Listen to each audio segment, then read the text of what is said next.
My name is Sivendra Michael. I work for the government of Fiji as their permanent secretary for the ministry responsible for environment and climate change.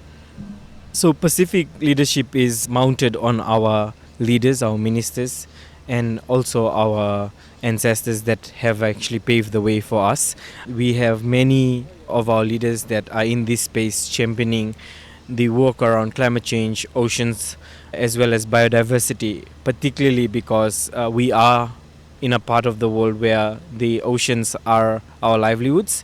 The oceans, what we call our moana, is part of our culture, our cultural heritage, as well as our identity.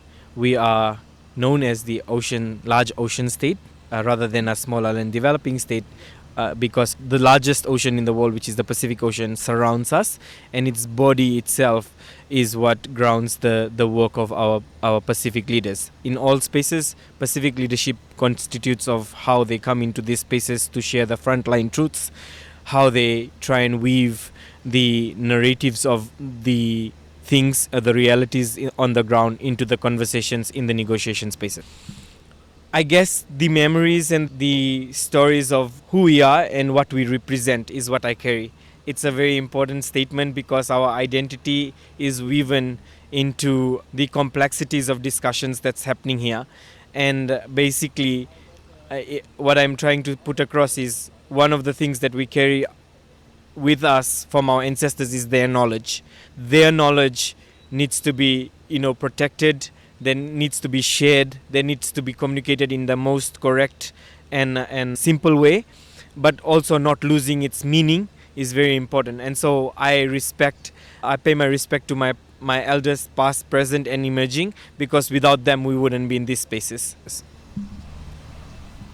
I guess a lot of international policy is grounded on large scientific bodies of evidence, and most of them are disconnected from the realities of the Pacific. And so one of the biggest challenges is to weave in the narratives or the positions of the Pacific into negotiation texts, only because many are not able to contextualize or realize the differences in opinion, because one, they may have not visited the Pacific. Two, they do not know where the Pacific is, which is quite sad, because most of us are being asked, like, where is Fiji, or where is Kiribati, or what is Tuvalu?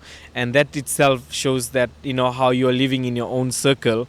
And whereas if you ask someone from the Pacific, where is Europe, where is this country, we would quite frankly tell you the exact location, its boundaries, and so forth.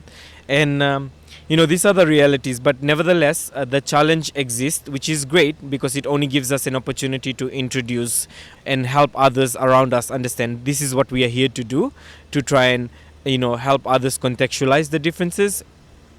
Our agenda for this COP16 is to have the Article 8J, which is on indigenous knowledge and local communities, finalized. Within that article, there is a lot of sensitivities on the recognition and how they are going to be weaved into the future decisions of implementing the global biodiversity framework. Second is to achieve a COP decision on resource mobilization and financial mechanism. This is a very important agenda item. Why? We know that biodiversity work across the world is funded in pockets, and there is very little funds available to do oceans or biodiversity work. We know that the funds that come into the region are in small pools, and the scale and severity of issues that we are facing requires more urgency and more partnership. So I think these two agenda items are really critical. We are really going to push for a resource mobilization strategy to be finalized, as well as within the resource mobilization strategy, what are the enabling actions, what are the principles or the guiding principles that need to be there to ensure that we have equitable, direct, simplified, affordable access to capital. What we hope to bring back to them is exactly how do you transform the decisions from COP into actual projects back home that really means something to the community. There is no point in us coming to these COPs if we are not able to translate the decisions into policy decisions back home that really means changing something for the community. If we are not talking about grassroots change, then there is no point in us coming to COP.